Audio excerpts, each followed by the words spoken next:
It's a lovely good evening, Zambia, and good evening, Africa.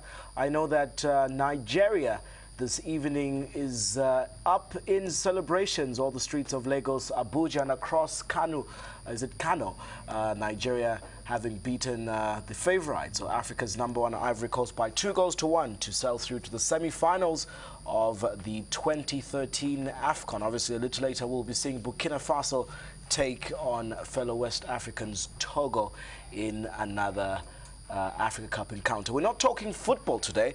We're talking about 189 nations that made a promise to free people from extreme poverty and multiple deprivations. Now, this pledge turned into what has been heavily termed the 8 Millennium Development Goals, a vocabulary or phrase among many African governments that was commitment to achieve these set goals. Now, with 2 years to go, the question we're asking is, have these commitments by the African governments translated into an achievement, or is it mere rhetoric? What has been achieved or not, and why, is the question today we're posing to the United Nations Development Resident Coordinator, Mrs. Kanni Wignaraja, among other many issues related to the MDGs and obviously the way forward after 2015. My name is Costa Mwansa. Good evening and welcome to the assignment. For viewers that want to interact with us via the social internet media on Facebook, you can do that via our Facebook page on Ask Movie. Those of you that definitely want to interact via text, you can get through by typing the letters TAS, leave a space, and your contribution to 3322. Kanni, good evening and welcome to the program. Thank you, Costa. Good evening. Good evening.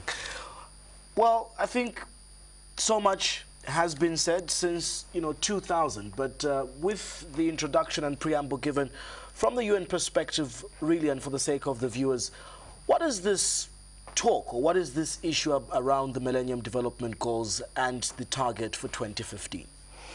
I think when those goals were originally accepted and signed off by, as you said, 189 countries, I think it was felt to be very ambitious and aspirational. But those heads of state felt that if we don't set goals at a certain level of ambition, that we're really not going to get all countries, peoples, governments, private sector, really pushing to accelerate efforts to change the lives of their people. So in that sense, over the past 20 years, you can see that these goals have been a driver to really make change, where people and governments have come together and said, we're going to change the course of our education system. We want a better living conditions, improved healthcare. And some countries have gotten there. So my thing is that if some have been able to do it, we've got to look at what the successes are, and can we here in Africa and in Zambia follow in those footsteps. Exactly. Obviously, for the sake of the viewers, a quick reminder about the 8 goals that constitute the MDGs, or Millennium Development Goals. Among them is the quest to eradicate extreme poverty and hunger, achieve universal primary education, promote gender equality and empower women, reduction of child mortality, improvement of maternal health, the combating of HIV, AIDS, malaria and other diseases, and also ensuring environmental sustainability. And finally, the 8th goal looks at the development of a global partnership for development. Very quickly, we'll be looking at these, goal by goal, and basically how Africa and Zambia has performed. Let me take us to number 2, the aspect of universal primary education. And at this moment, Kanni, we'll just take you into a quick report captured by our news team. Just a stone throw away, Lusaka, Katuba constituents to be particular, a community school called Mutoya. This is just a case in point as regards the educational system and the current status quo in Zambia. Let's get into this. The Patriotic Front government is faced with a huge challenge to deliver quality education to all. This is clear from the many difficulties that the education sector is facing. One school grappling to offer quality education is Mutoyo Community School in Chibombo district of Central Province, located a mere 30-mile journey from Zambia's capital, Lusaka. Mutoyo is a classic example of doing with what is available, regardless of its uninviting state. Are you able to see the letters? What letter is this? T. This one? O. This one? N. This one? G. This one? N. All of them? Tonga. Brenda Mondechinga is the school manager, and she shares her story. Teaching materials, we have nothing at the moment. We are just struggling to teach our pupils. And teachers' houses, there is nothing. We are just staying somewhere at the farm. Our parents here, most of them are poor. They can't afford to build the school on their own. We want the government to assist us to build this school. It is from grade 1 up to 7. As for the teachers' payments, we are charging each child 25,000 for us to get the salaries. The challenges that this community school is facing are but a tip of an iceberg. Many community schools across the country are faced with the same challenges or even worse. With just about 2 years before the 2015 deadline of meeting the Millennium Development Goals, universal access to quality primary education may remain in a balance if many such challenges remain unresolved. Bruce Mwale, Muvi TV News, Katuba, Central Province. Thanks to our reporter there, Bruce Mwale from Chiwambo District, giving us that's basically a picture of what is happening on the ground. We're talking about achieving universal primary education. What does that mean for you when such pictures come through, especially when governments make commitments to really improve the educational standards? I think the first thing that comes to mind is we've got a long way to go, because even in Zambia and globally, achieving universal primary school enrollment, we're on track. And here, if you look at it, the numbers are pretty good.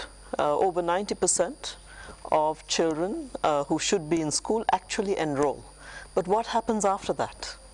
And that's where the Millennium Development Target was not bold enough, because of course, we have to get those kids in school. But we know that over 50% of children who enter primary school in Zambia don't finish on time. Over 50%. Yeah? And then those who do finish primary school, only 1/3 actually have the adequate reading, writing, and numeracy skills. Now, we should be asking, what are they learning in school? Why aren't they staying in school? So these are the challenges that we've got to raise the bar on. What would we set out, or from your perspective as the UN, what are some of the major constraints and challenges that come through? Obviously, these are commitments and things that are supposed to be put in place by governments. But when you gauge Zambia and Africa, where are we failing, to meet our commitment towards these challenges? Is it the aspect of corruption or the lack of political will? Are we discussing education or in general? In general. I mean, that was merely a case in point. Okay. Yeah. Well, I think overall, it does come down to a few key issues, and that's why it's been interesting to have these consultations going on around the world. Because at the heart of it is that you need responsible, honest institutions, government, private sector, communities, who really, once they commit to their funding, their energy and resources to getting something done, that is the target, that they don't veer from that purpose and the resources don't go astray. We also know that in many of our countries in the South, there are competing needs for the same resources. So the question is, what do the people really voice as their priority that then governments just have to listen to and put their money where it makes sense for improving people's lives? And education, and that's why this clip was so important, is right from the beginning, I would say not even primary school, early learning, which then brings children well prepared into primary school, and then secondary and tertiary, is critical if a country is going to grow and wealth is going to be created. Part of the targets, when you look at aspects to do with universal primary education, its achievement, looked at making sure that all boys and girls were able to complete a full course of primary schooling at least by 2015. The patriotic government, in its coming in, looked at abolishing some fees within schools, but you also have an aspect of distance to schools within these rural communities, and also the fact that a lot of kids are committed.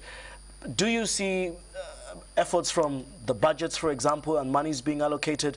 There have been a number, apart from just the MDGs, there's been an aspect of protocols that have been signed by governments committing certain percentages of money towards education, health and things like that to the budgets. How would you gauge our progress, as a country?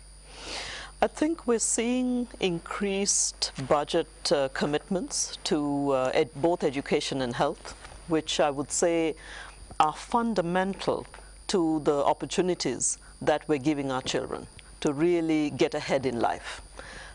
We're not there yet. And certainly from the United Nations, we would like to see an increased part of the national budget going to both health and to education, but not to stop at primary school alone. And this is where it takes guts, it takes vision, it takes bold decisions to say, at the end of the day, a healthy, well-educated population is what is going to make this country really go on a different development path. And our hope is that we're going to see significant increases to both the health budget and the education budget in the coming years as well. The most, recent statistics that were given, and then I move on to aspects to do with improving of maternal health and the reduction of child mortality. Again, target set under this was obviously to look at reducing the number of under 5 children who die by 2/3 by the target date of 2015. We're also looking at issues like getting rid of gender, when you look at reducing child mortality, again, you're reducing the maternal mortality ratio by 3/4. For Zambia, again, sad enough, we're told out of 1,000 births, at least over 50% of children die just during, birth. Obviously, conditions in hospitals and things like that are not so appealing. What is your take? Do we seem to be making progress on this as well? The numbers here on both neonatal death as well as under 5 mortality and also maternal mortality is nowhere where it should be as yet. We're seeing improvements, but the progress is quite slow. And as has been taken on by a number of institutions, the Ministry of Health, the First Lady has been leading the charge on this, a number of non-government institutions, the church, the faith-based organizations.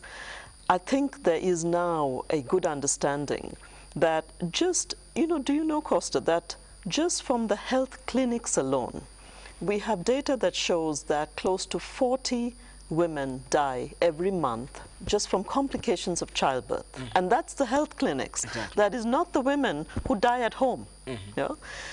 Similarly, if you look at children, you see 3 children dying every day from malaria. Every day. I mean, this is a preventable and a treatable disease. So today, we shouldn't be seeing these kind of numbers in the country. There has been a concerted effort to put more funding in these areas, both with international support, but also nationally. And without that kind of drive, and that's where the MDGs come in, they don't cover everything. I know that they don't make everyone's, each one has a passion on what the goal should be and the target should be. But if we cannot even handle some of these basic issues that keep children and mothers alive, we really, what development are we talking about? You're talking huge numbers according to the statistics you're given, 40 women dying on a monthly basis, 3 children on a daily basis. Are we as governments and stakeholders merely having talk shops? Because, when you see there are so many workshops, there's so many conferences around, but the practical aspect of it, as you go around various parts of the country, I did talk about distances. You talk about many women believing that they still need to deliver children at home. Others want to go to hospitals, but the distances are so far. Do you see really that there is practicality in the way that we're trying to achieve these MDGs, especially to do with health? You know, when I take the issue of maternal health, countries that have really managed to crack this one open and really make significant change, they have two or three of the key improvements have been, in fact, to have more and more trained midwives and trained birth attendants closer to the village, so that your village health clinics aren't deprived of those who are trained in basic delivery. Now, the thing is, when there's a complication, you're absolutely right. You have to have transport. So I would say the second key issue is, how do you have transport to get that woman who's suffering from complications in pregnancy to a district center, let's say, where she can have better obstetric care? And so transport, trained midwives and birth attendants are critical. And it is a few of these triggers that we are asking governments to look at more closely and say, invest there. Because you can't do everything with the funding one has. So pick those few things that really make a change. I see here that obviously moving towards 2015, you say here after watching that clip that it definitely means we have a long way to go. But through the UN, you recently launched, an acceleration to attend the MDGs 2015 and beyond. These are consultations. Let's get into this and its key, objectives, because I mean we're getting closer to the deadline. But I feel with this launch is that we're having to refocus of 2015 and beyond. You know, just on Friday, the three heads of the high-level panel, the President of Liberia, the Prime Minister of England, and the President of Indonesia met, and in that Monrovia Declaration, they made a few very bold statements. They said, no more are we going to be talking about halving abject poverty. No one, no citizen of the world should be living in extreme poverty. So it's about eradication of poverty, of extreme poverty. In totality. Yeah? In totality.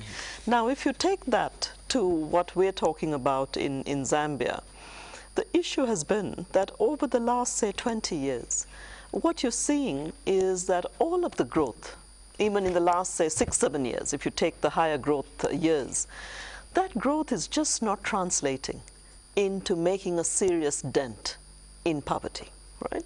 We're seeing increasing inequality, urban, rural, male, female, even within rural areas, you're seeing increasing inequality. In fact, if you look at the data for Zambia up to 2010, which is when we have the most recent data, you will see we're going back to the early 90s in terms of inequality. So all of the programs that have been put in place that are to help reduce poverty are obviously not yet targeting